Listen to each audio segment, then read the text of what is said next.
কোটি মানুষের রক্ত লেগে আছে। ইরাকের মানুষের রক্ত লেগে আছে, আফগানিস্তানের মানুষের রক্ত লেগে আছে, ওদের হাতে সিরিয়ার নিষ্পাপ শিশুদের রক্ত লেগে আছে, ইয়েমেনের শিশুদের রক্ত লেগে আছে, এদিকে উইঘুরদের রক্ত লেগে আছে। আপনি দেখবেন ভিয়েতনাম যুদ্ধের রক্ত লেগে আছে।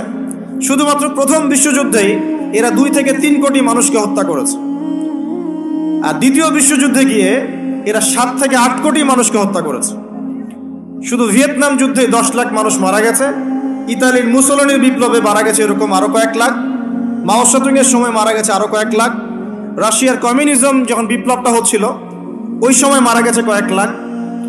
আর এই যে বর্তমান সময়গুলোতে দেখলেন যে মুসলিম কান্ট্রিগুলোকে বেছে বেছে টার্গেট কিলিং করা হয়েছে, এবং প্রায় প্রত্যেকটা মুসলিম কান্ট্রির নিরীহ নিষ্পাপ শিশুদেরকে হত্যা করা হয়েছে, মা বোনদের ইজ্জত নেওয়া হয়েছে, অজস্র ভাইদেরকে হত্যা করা হয়েছে।